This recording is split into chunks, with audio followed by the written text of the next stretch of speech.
So a bit of a fun video for you today, so don't take it too seriously.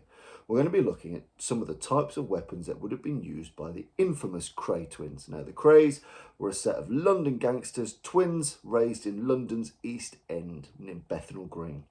And they are very famous. They didn't do a huge amount of work. They weren't particularly successful gangsters, but they were particularly famous, especially in the UK. They courted and coveted the publicity. They liked the personalities, the faces, as we use the term here, people like Al Capone in America, and they wanted a bit of a slice of that too. So there's lots and lots of footage and material that you can see and explore, and billions of books and stories. But we're not going to go into the history of the Krays here. There's far better materials out there for you to go and do that. But we're going to look at some of the iconic weaponry and tools that the gangs at the time would have used, including the Krays. And we have access to some of these that were owned by the Krays too. There's a fantastic museum in Gloucestershire in the UK that has some of those weapons in there, notorious for the gangs. And essentially their line of business, if you're not au fait with it, was really in protection rackets and nightclubs. So if you imagine the violent competitive nightclub scenes of the early 60s, they essentially enforce and protect those clubs and own them too. And there's obviously lots of rival gangs in London at that time. So we're going to look at some of the things that we know they used and some of the things that were highly likely used by the Kray twins. So first and most famously, and I'd be remiss not to pull these out first. First and most famously for the Kray twins would be things like these knuckle dusters, or brass knuckles, like these historic examples here. So as you can see, this type has a little flap which essentially allows you to compress against your palm, like so. So you can form a slightly more robust and secure fist. Now the reason that these were popular with the Krays, and the Krays, we've access to in those museums, personal sets of knuckle dusters from the Krays, is that they were relatively successful boxers, and amateur and a lower level professional level. So Bethnal Green is very famous for its boxing gyms such as Repton. The boys and the family indeed were quite keen boxers and proficient boxers. So it makes a lot of sense to use tools like a duster. And again, they're very slim profile, easy to fit into the tight fitting and tailored suits and jackets of the day. You can amp up and reduce your levels of force. Bear in mind that if you cause too much injury, you're going to get interest from the police, you're going to cause more damage. The protection money that you might want to get, you can't get if people are far too injured. So it gives you scalable level of force. Now the important thing about dusters like so is that you need to be a relatively proficient boxer to make these work in the first place. They're not going to magically transform your abilities. So again, it makes sense for people already proficient in boxing to use examples like these. I mean, these are just historic looking studio props, so that they're not even metal, they're just examples. How can you use things like this? You've got to be able to have those boxing skills to deploy them in the first place. So you've got examples like this, which again, I don't like so much because there's not as much securing in the palm. See, there's a bit of a gap. And examples like this, where you've got the curve, and you can place that firmly in the grip of the palm. And you will need to alter your boxing and striking techniques because you are using the lower portion of the knuckles here. So if you spend most of your time training to use these, it's a little bit of an adjustment to land it on that riser. But a brilliant force multiplier, slim line, easy to deploy in pockets and jackets, easy to deploy in pairs. You can revel up or down your levels of force. So again, nice, simple solution for these. And these are obviously also issued quite heavily to people in the First and Second World War. So there's lots of these going around at the time. So brass knuckles or knuckle dusters, a go-to Krays fighting implement. And you move through another category and we start to look at Kos and Saps. So here's an example of a blackjack. So it's got a spring here, so you can see it's twisted. We've got a spring and a lead weight at the end. And the point of this is to spin this across the jaw, boom, or the back of the head. It's not designed for lethal force, although it can be lethal. The giving nature, the pliant nature, not too pliant, but pliant enough means that it will hit. There is some flex. You spin the brain, you spin the jaw, shake the brain. Good night, Vienna. So this is designed to quickly subdue, quietly, silently get the job done without causing too much horrific injury. So it's designed for quick and dirty knockouts. Now, against criminals, that might be to take them to a secondary location in the midst of a crime, quickly subdue any guards, any shopkeepers, whatever that may be. Not into the ethics of this conversation. We're looking at the tools and just the tools. But you can see here, pliant, concealable, relatively low level of force, and can get the job done. So that's an example of a blackjack here. This is quite a large version of that. And trust me, you do not want to get hit by it. It's quite a substantial weight. Boom, does not require much training or craft. Knuckle Dusters require you to still be able to work those shots. Very low level of skill required to work one of these. You move through and you got things like saps. Now a sap, you'll notice, as different to a blackjack. The sap, it's got two kind of striking surfaces. The flat here for slapping, bap, around the jaw, and the edge slightly more robust, slightly less pliant. So you can have lower levels of force or higher levels of force. Was once very common for undercover police officers to carry these. Again, quick and easy for you to sap, boom, boom, subdue someone, take them somewhere else, acquire their goods, whatever.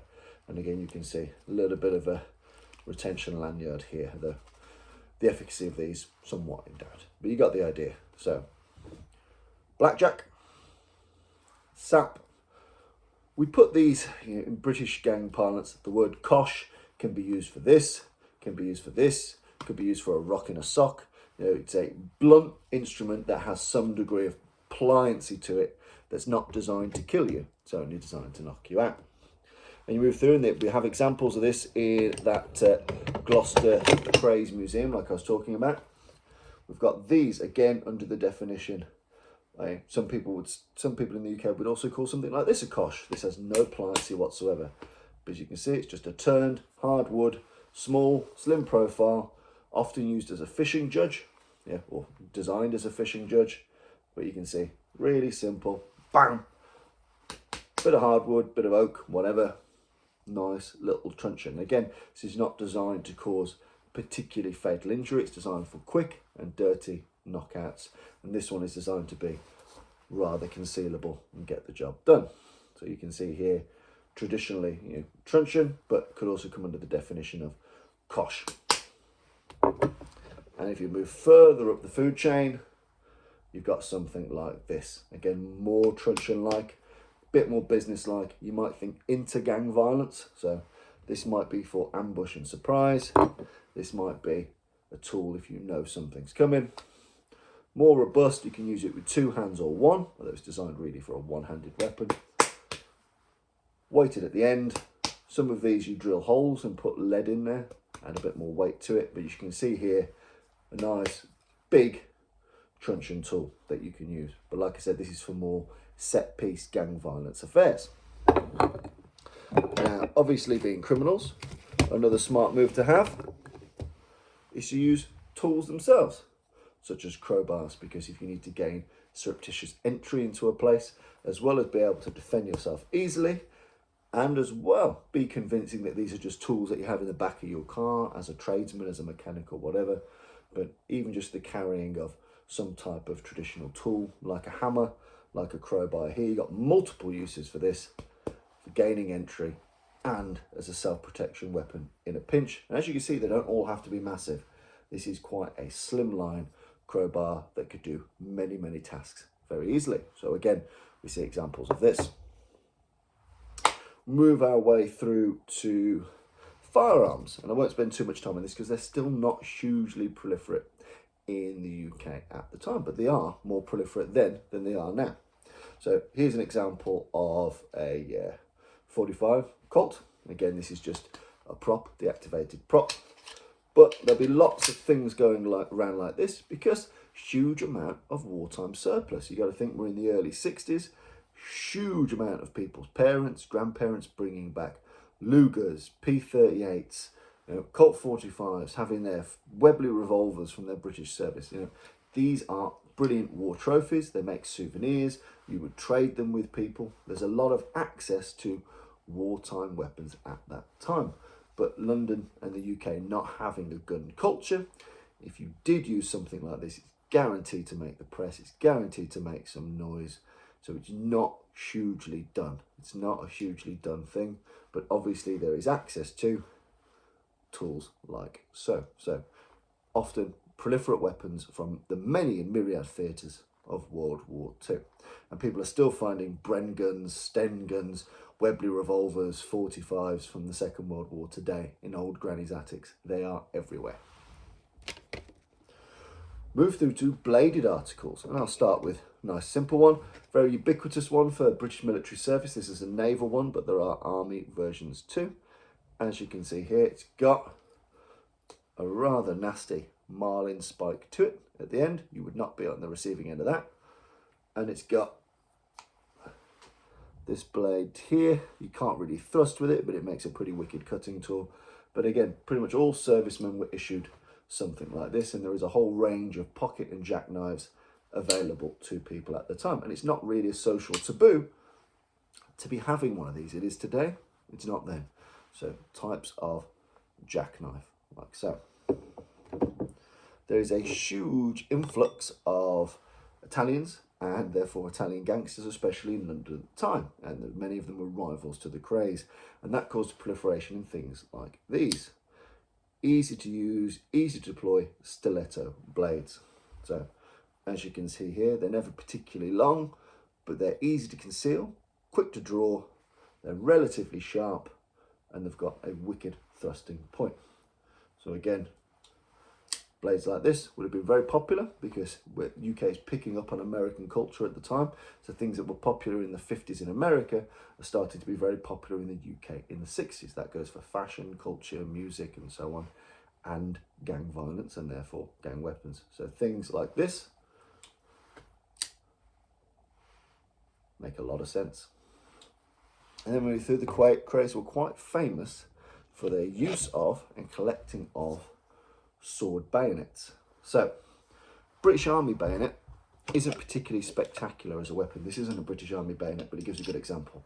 They're a bit like this. So they're a no-edged, spiking, pig-sticking tool. So the British Army bayonet was usable and deployable in this form, albeit this isn't one, but it gives you a general gist.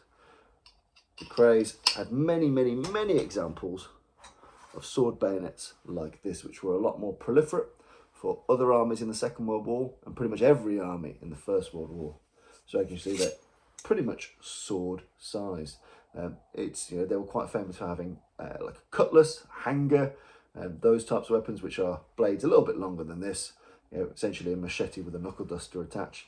But they are very famous for their collection of sword bayonets. Now, these are never particularly sharp on the cut. They're never, you can sharpen them, but they're never phenomenally sharp. They're far more designed as a thrusting tool. But if you think about this as a weapon, bayonets are slimline. So in a jacket, you'd barely know it's there. They project power. As soon as that's out, that is a significantly more threatening tool than, say, something like this. Yeah, you don't want to be at that end of this knife fight. You want something like this. So if you want immediate compliance, if you want immediate shock and awe, using something like a sword bayonet, like so, makes a lot of sense. I've got another example for you here. So they've got varying degrees of sophistication and quality. This is quite a good quality version. It's a bit smaller, but it's got a little bit of a guard here. But as you can see, they're never particularly robust on the handle because they're designed to go on a rifle, but they immediately get your attention. And it's a visceral sound. You hear that sound, you don't want any of that. You don't want a piece of something like this. So in summary, those are some of the types of weapons that would have been used by, and we have evidence of use by, the infamous Kray Twins. Everything from Knuckle Dusters to Kos and Saps to switchblades, like so, Second World War vintage firearms, and for most shock and awe, sword bayonets. Hopefully you found that interesting. You know, it's an interesting thing to look at the types of weaponry that gangs use because they reflect the culture and the times. I'm very much into my Second World War II combatives, so a lot of the things you saw there are props, replicas, antiques and so on, but they give you a gist of what people would have used, and you have a good idea of how well practiced they would have been in using them, especially those dusters there. So hopefully you find that interesting. Go research their lives. They're fascinating characters, absolutely not angels. They've done some horrendous things and you need to acknowledge that, but they're also pop culture icons. And so if you're interested in weapons, if you're interested in history, if you're interested in gang violence, it's a great subject matter to pull on and explore at your will. So hopefully that's piqued some interest and you go and research and enjoy at your leisure. Cheers.